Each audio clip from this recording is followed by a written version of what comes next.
The 7th of May, I put on the only good suit I own, a dark navy one. It took me 6 months to buy it piece by piece, saving $20 here and $20 there from my Social Security checks. When you're 68 and you've worn nothing but work clothes your entire life, a suit like that feels like a knight's armor. My name is Elias Thorne. I'm 68 years old, and for 4 decades I worked construction in Austin, Texas. My hands are permanently marked by cement and lime. My back is permanently bent from hauling heavy sacks of materials. But that day, I was standing tall. Or at least I was trying to. I took a bus for 2 hours from my small apartment up to the city center for the graduation ceremony of my only son, Mitchell. He was graduating as a cardiothoracic surgeon, a heart surgeon, my boy. The son of Elias Thorne, the mason, was becoming a doctor. I'd laid brick after brick for 40 years, just for this moment. If you're watching this video, tell me where you're from or what time it is for you. In my breast pocket, I carried the tickets. I'd bought 2 seats. The medical academy was like nothing I'd ever seen. Marble columns, crystal chandeliers, like one of those old palaces on television. I felt my rough, cement-scarred hands and tucked them into my pockets. I took a seat in the back row, just as I'd planned. I didn't want to embarrass Mitchell among his colleagues in their expensive, tailored suits. My heart pounded with a pride so fierce it almost hurt. On the empty seat next to me, I carefully placed a bouquet of white roses, the same kind I used to decorate his mother Rebecca's grave every year.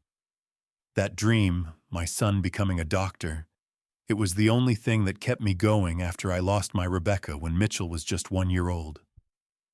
The ceremony dragged on, but I didn't feel it. I just waited. Then, the dean called his name. As our top graduate, Dr. Mitchell Thorne. I rose to my feet, my hands ready to applaud so hard they'd sting. Mitchell walked to the microphone, so elegant in his white coat. He looked out at the crowd, his eyes scanning, and he began. I want to thank the man who made me a man. Tears welled in my eyes. Finally. He was going to speak of his old father in front of all these important people. His next words were a knife. To my father-in-law, Mr. Everett Lang, I froze. The applause from the front row was deafening. Mitchell stepped off the stage and embraced a fancy, silver-haired man in a $1,000 suit. The cameras flashed. Everyone clapped. Everett Lang. His wife's father. My blood ran cold. But it wasn't over. Mitchell turned back toward the hall, his gaze sweeping the rows until it landed on me. He pointed. His hand, the hand I taught to hold a hammer, pointed right at where I was sitting. And there, he said, his voice carrying over the microphone, sits the man who gave me life, but couldn't give me anything else. A murmur went through the crowd. I'm grateful, Mitchell continued, a small, dismissive smile on his face, that he at least didn't prevent me from becoming who I am. But his time has passed. In that single second, something inside me shattered. Not just my heart, my entire life, all its meaning, all those sleepless nights working 2 jobs, all the sweat, the bleeding hands, the meals of cornbread and water so he could have meat. I remembered selling my grandparents 7 acres of land, the only thing my father left me, to pay for his university tuition. And this man, my son, pointed at me as if I were a stranger who had crashed his party. The hall applauded him. I felt like I was at a funeral, the funeral of all my dreams. I turned to leave, my legs like lead. I couldn't stay another minute. My eyes found his wife, Catherine. She was standing near the stage, pale as a sheet. Her hands were shaking. Surely she would say something. She knew. She had to know. Our eyes met. I saw fear. I saw shame. But she stayed silent.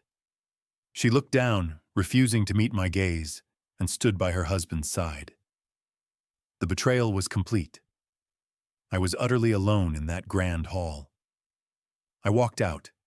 I didn't run. I just walked. Past the marble columns, past the expensive cars, and left the white roses for Rebecca on the empty chair. I left them for a ghost. I got on the bus back to Austin, my suit feeling less like armor and more like a clown costume. I cried for the first time in 30 years, not from sadness, from a profound rage that burned inside me. 40 years laying cement. 40 years of sacrifice. 40 years believing I was building my son's future. It turned out I had raised a stranger, a monster. And that night, in my small kitchen, I decided this couldn't be left alone. In my kitchen, I stared at a faded photograph of Rebecca, taken the year before she died. She was smiling, her whole life ahead of her. "Our boy will be a doctor," I'd whispered in her cooling ear at the hospital, newborn Mitchell in my arms. "He'll save other mothers." She'd smiled, a faint, tired smile, and then closed her eyes forever. From that day, my life had a single goal. He had to study, not work with his hands like me. The memories came flooding back, sharp as broken glass. I remembered sitting with him at 2 a.m. after a double construction shift, his textbooks spread on this very table.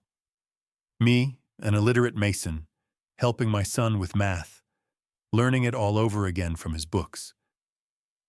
My thick, calloused fingers struggled to hold the pencil, but I learned.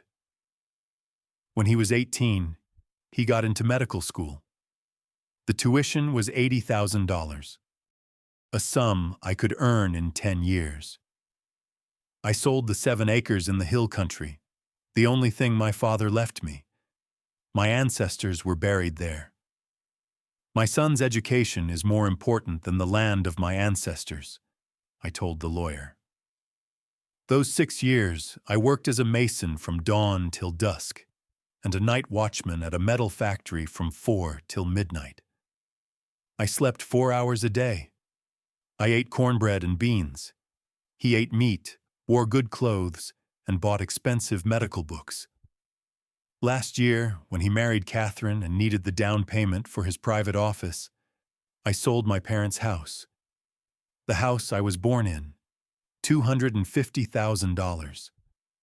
I never told him what that sale cost me, not just in money, but in memories. I'd given him everything, and he'd pointed at me like I was dirt. 3 days passed. 3 days of me sitting in that kitchen, the rage building. I couldn't eat. I couldn't sleep. I was a ghost in my own apartment. Then, the phone rang. An unknown number. I picked it up. "Hello? Mr. Thorne?" A voice whispering, frantic. "Elias? It's Catherine." I gripped the phone. "What do you want?" "Please," she whispered, and I could hear her breathing, fast and shallow. "I have to see you, please, what he said. What Mitchell said. That's not the half of it. That's not the worst part." "You were silent," I said, my voice like gravel. "You stood there." "I was scared," she hissed. "You don't understand. My father. They're monsters. Please, Elias, for your own sake, you need to know. Meet me. The park by the river. 30 minutes. Come alone." The line clicked dead. Her motives were a mystery. Fear, guilt, or was this some kind of trap? I didn't care. I had no other options. I grabbed my keys. She was sitting on a bench, her hood pulled up, looking over her shoulder every few seconds. She looked like a cornered animal. "Catherine," I said, standing 10 feet away. She flinched. He didn't just humiliate you, Elias. Her voice was shaking. He stole from you. I know he stole, I said. He stole my life, my work. No, she said, cutting me off. He stole your money, your life savings, the retirement fund you've paid into for 40 years. I felt my legs go weak. What? 8 months ago, she said, the words tumbling out. Mitchell forged your signature on your retirement fund documents. He withdrew everything. $180,000. He used it for the down payment on his clinic office. The world tilted. The money I'd saved dollar by dollar. The money for my old age so I wouldn't be a burden. I'm sorry, she whispered, tears in her eyes. I found the documents 3 months ago. I haven't been able to sleep since. I tried to get him to confess, to pay it back. He just laughed. He said you'd never know. Why tell me now? I demanded. Because what he did at that ceremony. She shuddered. That wasn't just arrogance, that was him telling the world you don't matter, that you're disposable. I can't live with it. You have to check your bank. You have to do something. She stood up and ran off before I could say another word. I thought of Vincent Holt, an old friend, a lawyer. I helped build his first house for next to nothing back in 2010 when he was just starting out. I went to his office on Peachtree Street, dusty and with my eyes burning from lack of sleep. When he saw me, he got up from his big desk and hugged me like a brother. Elias, my God, what happened? You look terrible. I told him everything, the ceremony, Mitchell's words, what Catherine had just told me about my stolen savings. Vincent's friendly face turned to stone. He sat down, steepled his fingers, and looked at me. Elias, he said, his voice quiet but harder than any drill sergeant's. We're going to get to the bottom of this, partner. If your son did what you say, he's going to face the consequences. What do we do, Vinny?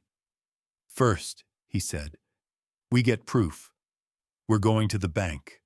Right now. We walked into the bank where I've held my pension account for 20 years. The teller, Ms. Collins, knows me well.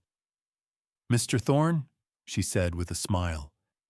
Good to see you. I'm glad you came in. I've been meaning to ask you about that big withdrawal you made back in March. My heart hammered against my ribs. What withdrawal, Ms. Collins? She frowned and pulled out the papers. The one on March 18th, $180,000. A very large amount. Vincent spoke up. We'll need to see the withdrawal slip and the signature card you have on file for Mr. Thorne, immediately. When Ms. Collins laid the documents on the counter, I felt the world crash down on me again. There was my signature, but it wasn't mine. I signed my name with big, uneven letters, the letters of a man who learned to write late in life. This signature was elegant, educated, perfect. The signature of Dr. Mitchell Thorne. This is not my signature, I said, my voice trembling. I never withdrew that money. Ms. Collins turned pale. Oh, Mr. Thorne, then we have a very serious problem here. Vincent examined the papers. Elias, he said, this is textbook forgery and federal fraud. Whoever did this can go to prison. A week later, Catherine called me again. This time, she sounded even more desperate. I have more. It's worse than the pension. It's about your parents' house, the one you sold. We met at my apartment. She was shaking. She pulled a folder full of papers from her bag. I copied these from my father's private files. I shouldn't be doing this. He'll kill me if he finds out. We sat at my kitchen table, the same one where I'd helped Mitchell with his homework. What we found took my breath away.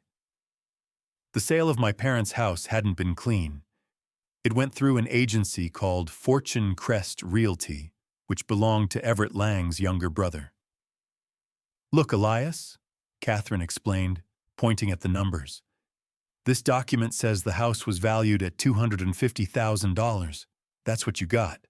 But here's the real market value, $400,000. And here's the resale 2 days later to a holding company for the full amount." The $150,000 difference had been split between Everett and his brother. My family home, where 4 generations of Thorns were born, had been stolen from me.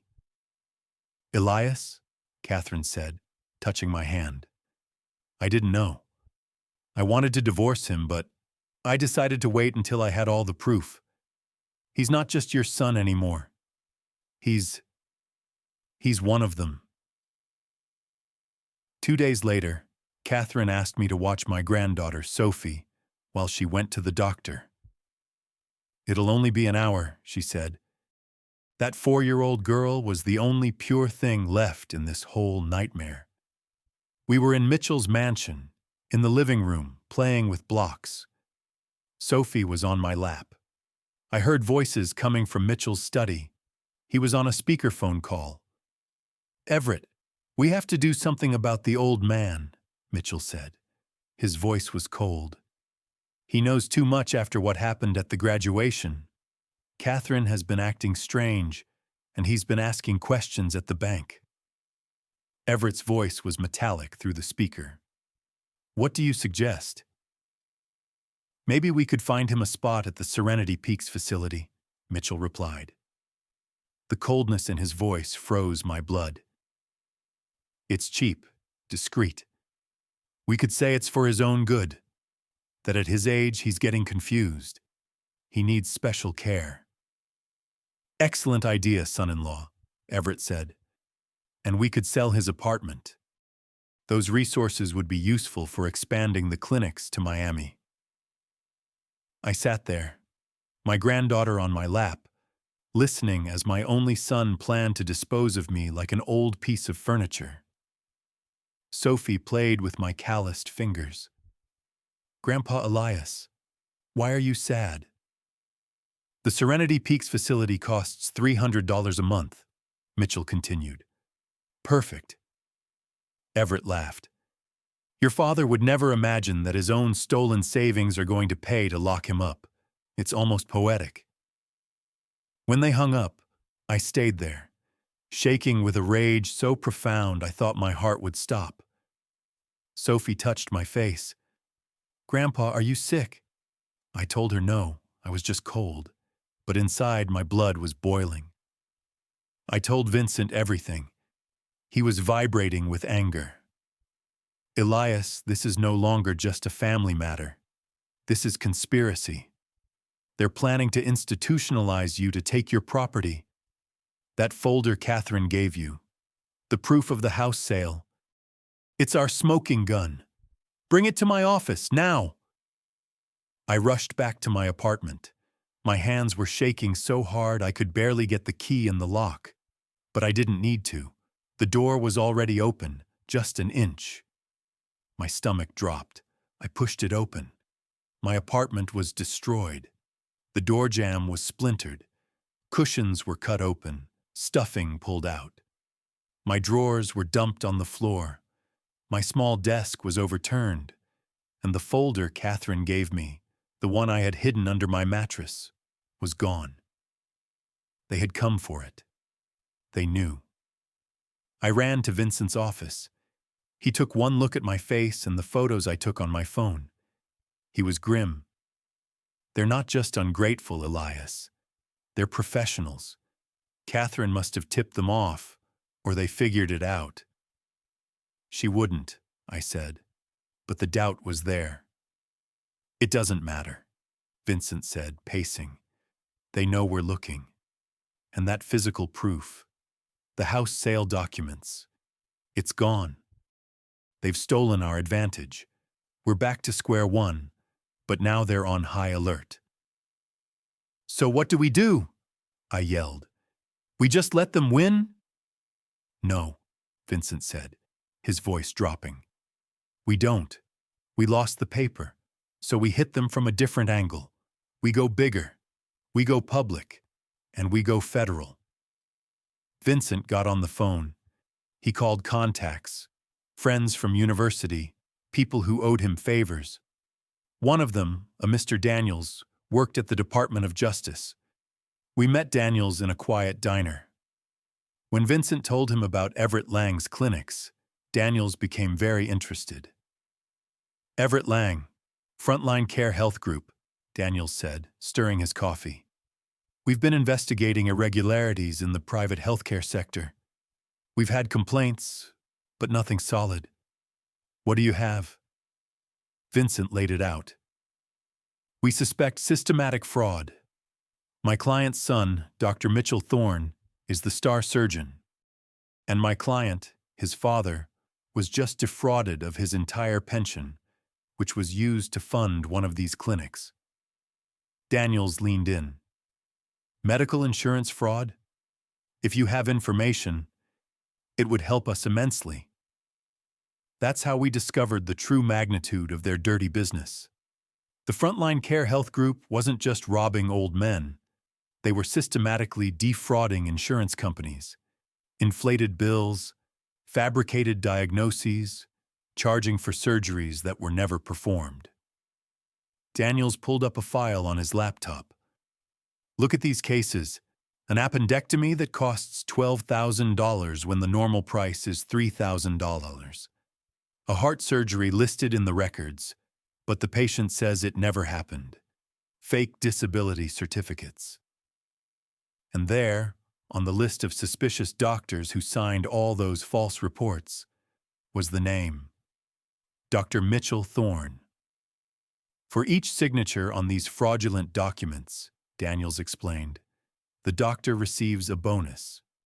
We estimate $5,000 per signature. I did the math. 4 reports a month, $20,000 extra. In a year, over $250,000. Not from saving lives, from lying and stealing. Vincent kept digging. He found Mitchell's assets. The mansion in the suburbs, $2 million paid in cash. The Mercedes-Benz, $120,000 cash. Every dollar I had saved working under the Austin sun. Every penny from the sale of my land and family homes. It had all served to finance this life of luxury, built on lies. A week later, reviewing the asset files in Vincent's office, I came across a receipt. It was from the Mercedes dealership where Mitchell had bought his car.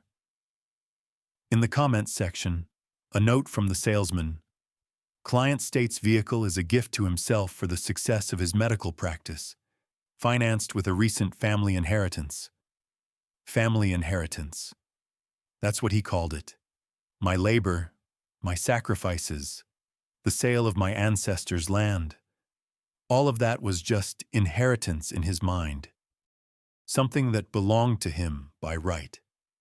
Not something I had earned with these hands, destroyed by cement and lime. Vincent put his hand on my shoulder. Elias, brother, what you did for your son was extraordinary. But what he did to you, that is unforgivable. He was right. It was no longer about an ungrateful son. It was about a criminal who had built his fortune by robbing his own father and defrauding hundreds of patients. That night, in my small kitchen, I laid out the documents we did have. The forged bank signature, the asset reports, the letters from my son swearing love and gratitude.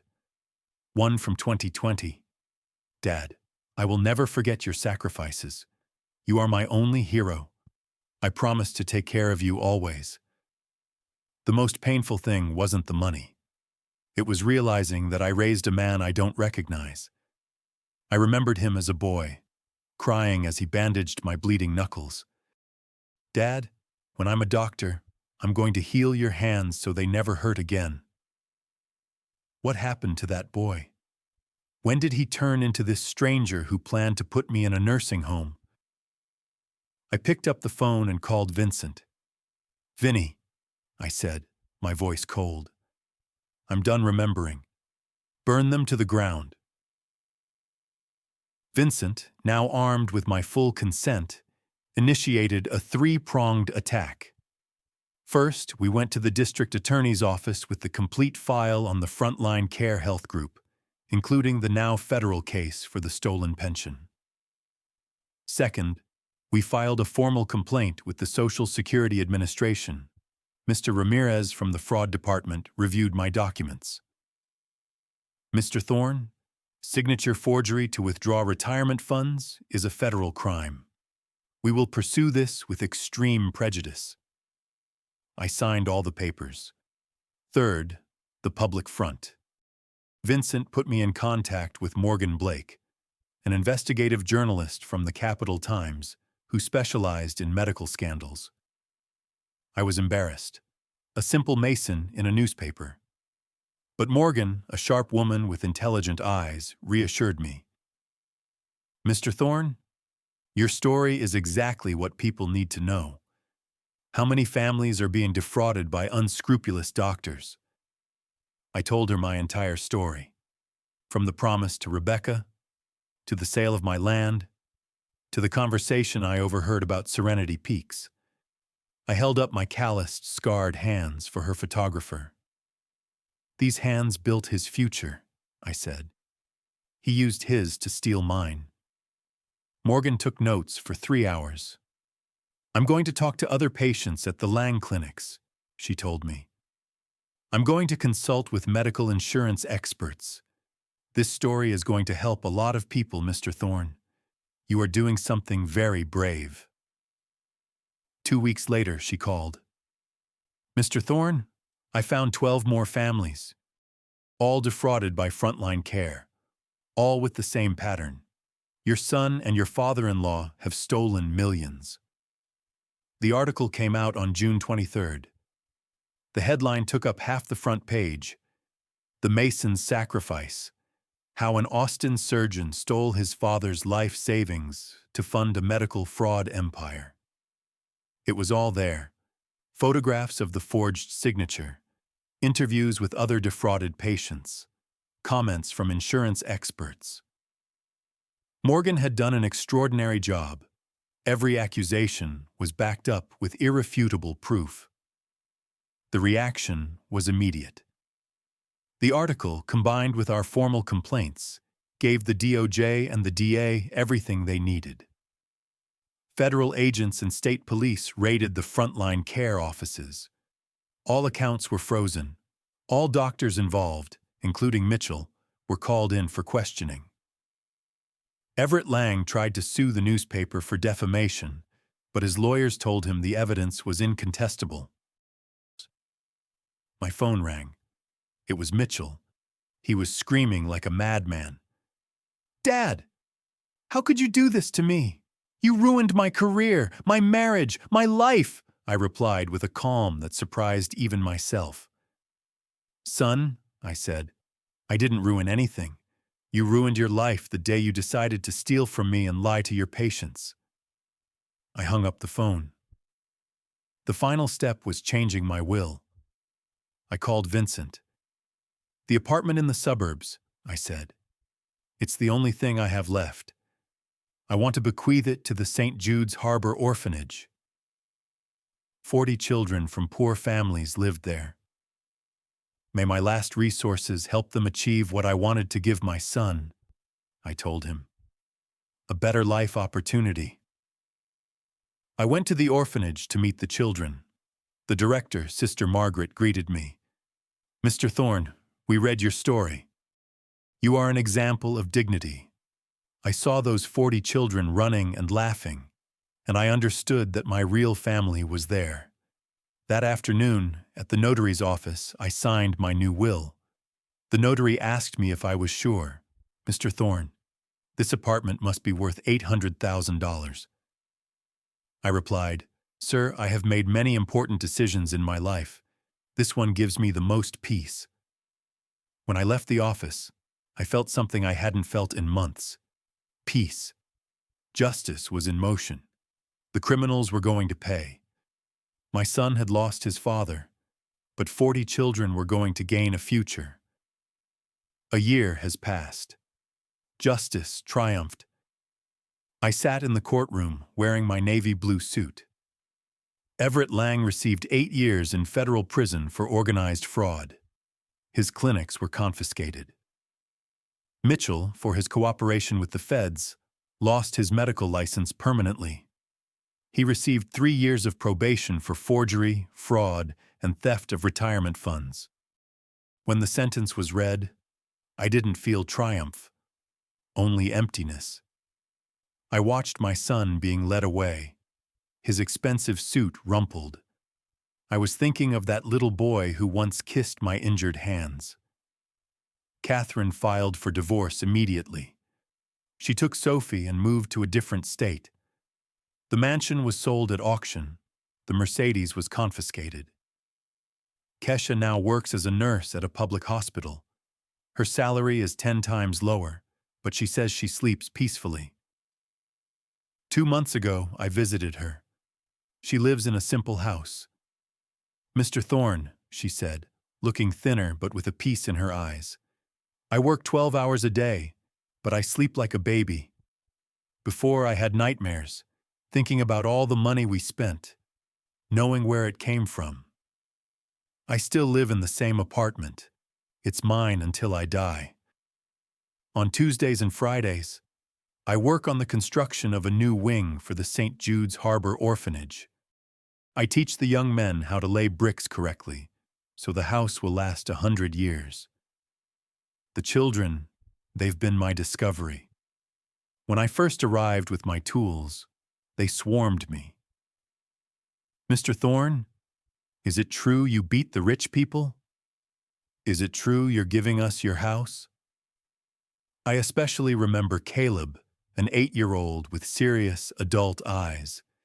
He approached me and said, "Mr. Thorne, when I grow up, I'm going to be a doctor, and I'm going to treat people for free, and then I'm going to build another orphanage." In his voice, I heard the sincerity I had lost in my own sons. 6 months ago, I received a letter from prison. It was from Mitchell.